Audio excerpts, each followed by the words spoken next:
Hi guys, ngayong araw pupunta ako sa birthday ng boss namin. Si inimbita kami. Pupunta kami doon, kakain, tapos maligo sa swimming pool. So ayan guys, sumakay sila ng jeep. Ako naman ay nag solo ride. So uuna na ako doon para maaga akong makarating. Yan. Ang galing talaga guys, ang bait ng anak ng boss namin kasi inimbita kami sa mga social, sa mga gathering ng ganyan. So ayan guys, umuuna na po ako dito papuntang Alabang, Muntinlupa para makapahinga ako doon. So ayan, hinintay ko pala sila dito guys para makabuntot ako sa kanila. Ayan, bumuntot lang ako sa kanila para hindi ako maligaw kasi hindi ko alam papasok sa subdivision. Nakapunta ako dati doon pero hindi ko na naalala kung saang side ka papasok kasi subdivision yun. Maraming mga lusot-lusutan, mayroong mga gate 1, gate 2, gate 3, ganun yung subdivision sa Muntinlupa. Hindi ka pwede papasok ng pasok, kailangan doon ka talaga papasok sa gate 1, hindi ka pwede mag-direct sa gate 2 kasi mga private personal lang doon, mga homeowners lang makadaan doon, hindi ka pwede maglusot-lusot. Kaya sumusunod lang tayo doon sa mga batas sa mga subdivision dahil sila ang may mga official. So ayan guys, nasa sila sa gilid, so inuunahan ko naman sila para makarating doon.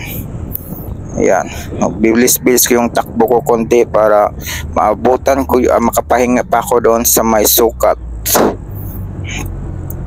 So hindi naman masyadong matraffic ngayon dahil alas 4 pa naman, 4 PM pa, maya pa yan matraffic alas 6. So ayan guys, nandito na po tayo sa may subdivision papasok. Ayan guys, dito na po ako bumubuntot sa kanila kasi hindi ko alam yung papasok sa subdivision na yun. Matagal na rin kasi akong hindi nakapunta dito. Hindi ko na rin maalala kung kailan kami pumunta dahil matagal na, sobrang tagal na. Ngayon lang kami ulit nakapasok kasi inimbita kami para maligo dahil sa sobrang init ngayon guys. Inimbita kami sa anak ng boss namin para maligo at kumakain. Yun, ganun kabait ng anak ng boss namin. Ay, hindi pala anak ng boss, kapatid ng boss namin guys, sorry, kamali, kapatid ng boss namin na babae. So ayan, hindi nila kami kaano-ano pero iniimbita kami. So ayan guys, yun, ganun kabait yung kapatid ng boss namin. So gusto niya masaya yung birthday niya, maraming mga matutuwa sa mga ginagawa niya dahil gusto niya talagang masaya yung mga tao tuwing birthday niya. Gusto niya makita yung mga tao masaya-saya. So dito na kami nag right turn. So ayan, bumbuntot ako sa kanila. Yan, so dito guys, ni-remove ko na yung mask ko para makita ko sa CCTV kung gaano ko ka-cute. Ay, joke lang po. So ayan guys, dito po yung circle. Oops, ayan. Ayan guys, pinara ko ng guard dahil hindi pwede pag ako lang mag-isa. Kailangan ko pala mag-logbook. So pinuro ako ng guard kung saan ako mag-logbook para makapasok sa subdivision. Ayan guys, matagal-tagal kaming nag-usap dito dahil hindi ko alam kung makasunod ako sa kanya o hindi kasi diretso na yan sila Kaya umikot ako. So ayan, iusap ako, nasa sunod na hindi na ako mag-logbook pero hindi talaga pumayag ng guard kasi alam mo naman, for safety reasons sa mga subdivision, ganon kahigpit dito sa subdivision na to. Maraming mga business owner dito nakatira, ganon sila kasipag magbantay, hindi ka pwede makiusap kasi sumusunod lang sila sa mga utos ng mga amo nila kasi ang hindi matatanggal sila pag hindi sila sumusunod. Sa safety reason lang po dito kasi alam mo naman, palaging patayan, riding in tandem. So ayan, sumusunod lang tayo. So ayan, dito lang ako mag-logbook sa may gilid. Oops, dami na pala ditong naghintay. Dami na pending dito. So naghintay sila sa mga kasama nila. Siguro sabay-sabay silang papasok. Hinihintay nila yung mga kasama. So ayan, kinukuha ko na pala yung ID ko para maipakita yun nila, yung mapakita sa guard yung identification kung ako ba talaga yung nasa picture ng ID. So ayan, ganito katahimik yung lugar na to guys.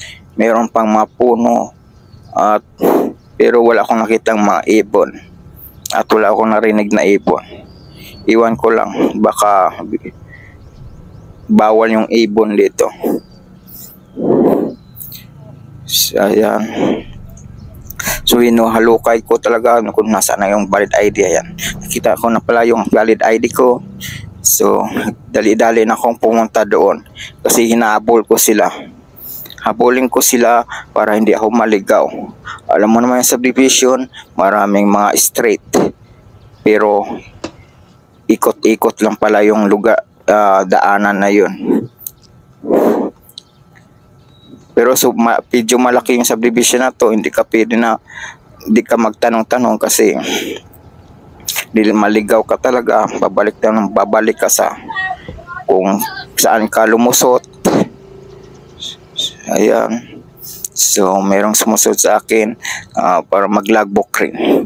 So sunod lang po tayo sa patakaran. Wala naman mawala sa ating pag sumusunod tayo. Kasi yun ang protocol nila. Mag-logbook yung mga rider para makilala nila kung sino ba talaga yung pumasok at labas sa subdivision na ito. So ayan, tapos na tayo mag-logbook. Dito na tayo.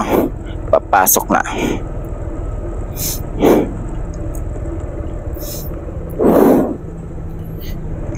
Ayan, balik tayo dito sa my guard house. At saka sabihin natin na nakalagbook na tayo.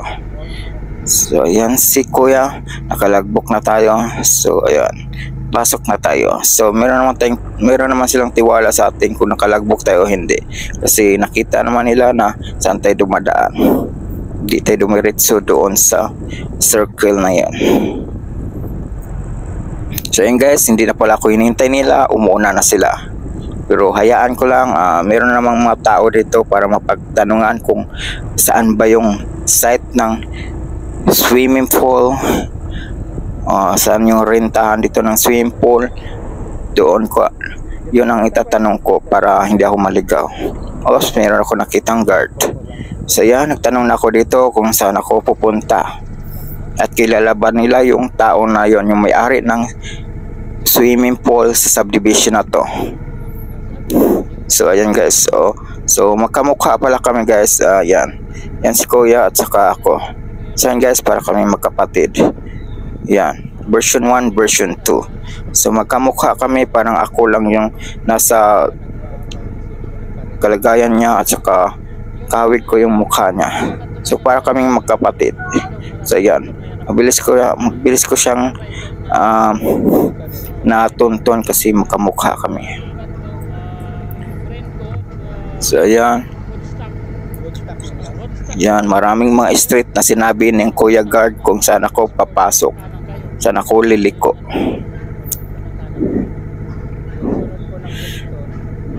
Ayan. Ayan. Yan na. Sinimulan ko na yung pagbiyahe doon para makarating ako. Medyo matagal yung pag-uusap namin dito kasi medyo naguluhan ako sa mga sinasabi niya. Ang daming sinasabing straight. Liliko ng liliko. So ayan, bye bye. So maraming salamat Kuya Guard. So dito muntikan pa akong lumagpas sa tinuro niya. And dito lang pala yung pangalan ng street.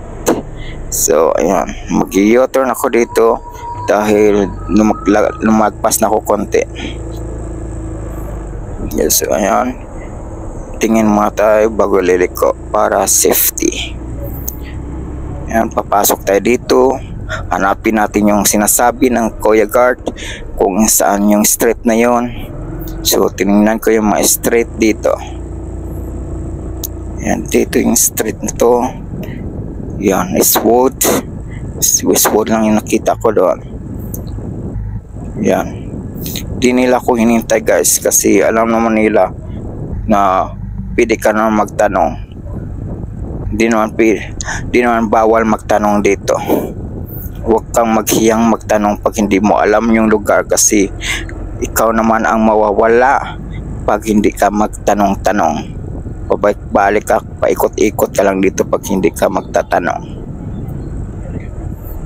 So yun guys, parang bumalik lang pala ako dati guys. Dapat dumiritso pala ako, nagliko ako kaagad. O ayan, dapat wala, lumiko ako kaagad dito. Hindi na ako dumiritso kanina sa kwan. Parang dito lang pala yung street na to sa may right side. So yun guys, natuntun ko na sila dahil nakita ko yung jeep ng pisor namin. So yan, pumasok na ako sa may site, cemental site. So yan, nakita ko na sila, nandoon na sila, naumuna na, nakaupo na. So ayun, mahirap pala mag solo ride kasi hindi ka talaga makapasok ka agad-agad. Dahil maraming kailangan ang ipakita bago ka makapasok sa subdivision. So yan, dito na sila nakapahinga. So ako naman travel, yan. Sama na sila sa aking vlog. Nandito yung mga kasamahan ko. Ito na sila. Ayan guys. Suwa yung kasama namin. So ayan, kainan na pala. So nandito yung mga kasamahan ko sa likod. Ayan, meron pa akong naligaw sa gilid. Yan, sa ibang station po yan. Pisor yung sa ibang station. Dati namin yung kasama pero promote sa 7 station kasi kailangan dalawang pisor sa kabila. So yan, umuna na silang kumakain. Waiting for our turn para pumasok sa ayan.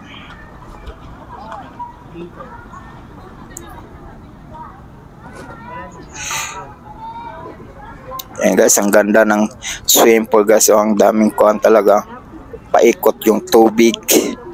So maya maya mag-slide ako dito sa may mahabang slide. Ayan. At dyan ako mag-slide mamaya.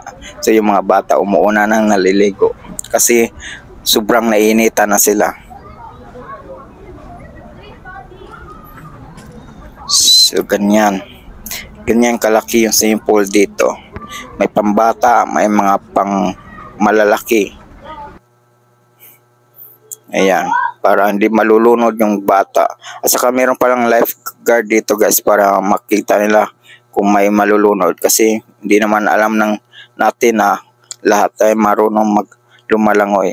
So umakyat na pala ako dito sa may pa-slide para maranasan ko yung maging bata ulit. So ayan, makyat ako sa hagdan para mag-slide and dito na. So padilim na pala to, sunset na pala, kaya medyo madilim-dilim na. Makyat ako dito sa may mga kuana yan, ang ganda dito kung ano, landscape, may mga bulaklak sa gilid, may mga tanim-tanim. Ayan. Yan o, may ilaw na. So medyo madilim na.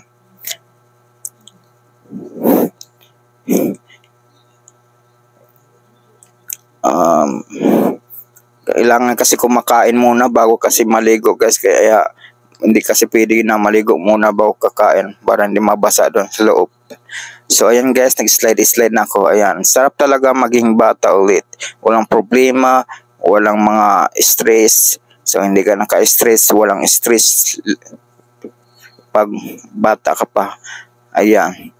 So yan, nagpapalamig na ako. Oh, jumping. Oh yeah. Sarap maligo, magbanlaw sa tubig, magbabad sa tubig.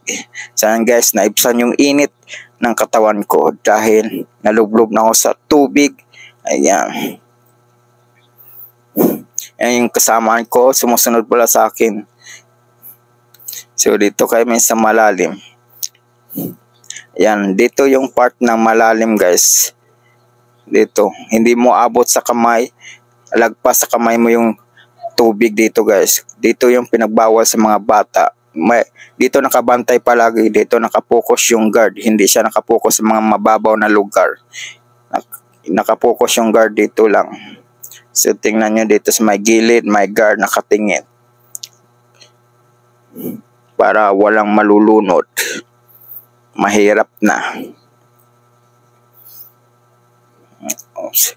Ayan, yung nakapula na yun yung lifeguard. Ayan guys, naibsan na yung car. Medyo madilim naman ngayon. Hindi kasi kami pumunta dito ng maaga. Kaya okay lang din. At least, solbad ang init ng panahon. Naibsan ang init ng katawan. So matagal-tagal din pala akong natapos dito sa pagbabad sa tubig. Dahil bihira lang kasi ganito makaligo ng libre. May libreng pagkain pa. Ang sarap pa ng mga pagkain. Yan guys, one hand lang ang ginagamit ko dito. So doon sa may bandang dulo guys, malalim yun doon. Dito ako punta sa may mababaw konti para makapahinga. So yun yung slide.